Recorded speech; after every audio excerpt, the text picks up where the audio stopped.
Welcome back. In video number 4, we're going to look at the Star-Spangled Banner.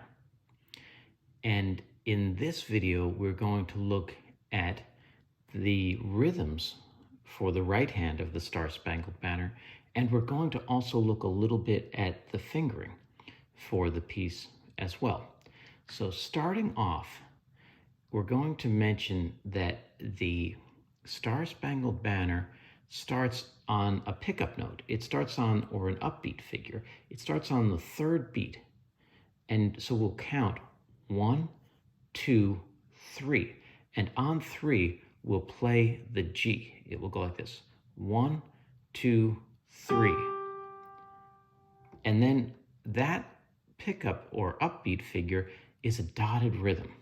We have learned dotted rhythms a little earlier in the book.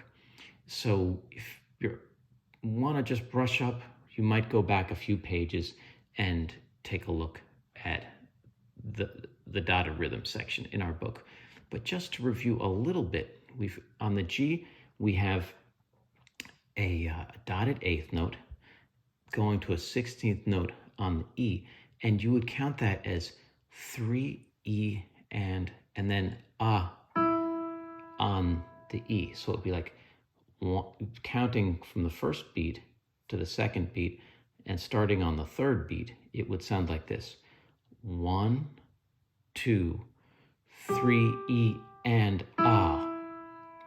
And then the C for the word say will come with your thumb on the downbeat of the first full measure, which in our book looks like the second measure of the piece. So walking through that right-hand part, it will sound like this and look like this as well.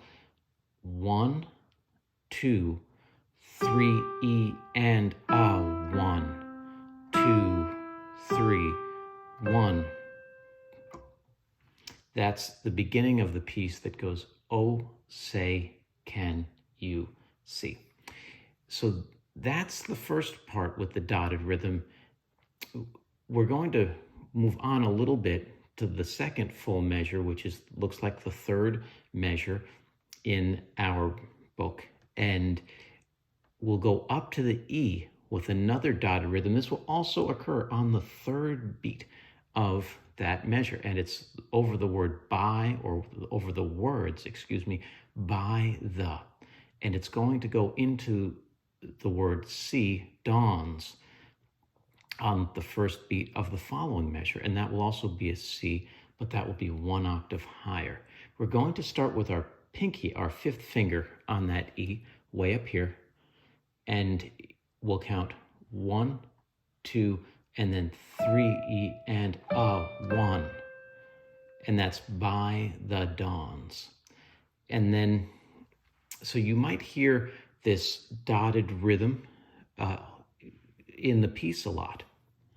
So now let's look a little bit at the fingering for the beginning of the Star-Spangled Banner. And we're going to outline some arpeggios, a C major arpeggio in particular. And this might be one of the reasons why it is a little tough to sing for some people, the Star-Spangled Banner, because there are some skips or leaps in the vocal line, or for us in our piano melody here. And an arpeggio is a chord that is played one note at a time. So if we played a C chord here, we could also play it like that, one note at a time. C, E, G, C.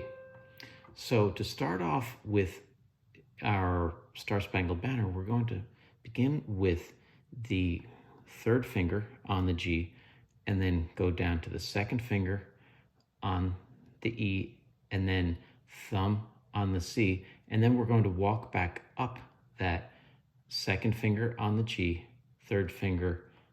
second finger on the E, third finger on the G, and then pinky, fifth finger on the C, and it will be like this.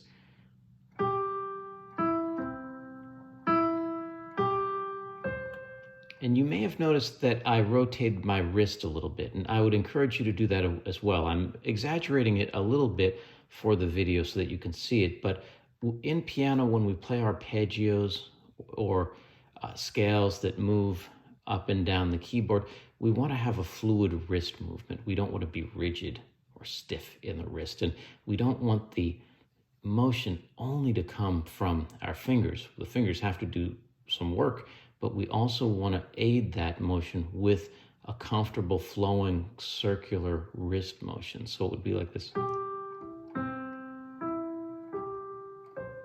Okay, and then you'll lift your finger up and place it down on the E, and you'll play that same dotted rhythm on the third beat of that third measure or the second full measure by the dawn's early light. And then you'll stretch your thumb down to the E. So while you're playing this, stretch down to the E and prepare that E. So you can play the E, F sharp, G. Well, great job with this. Have fun with this wonderful, famous piece of music, and I'll see you in the next video.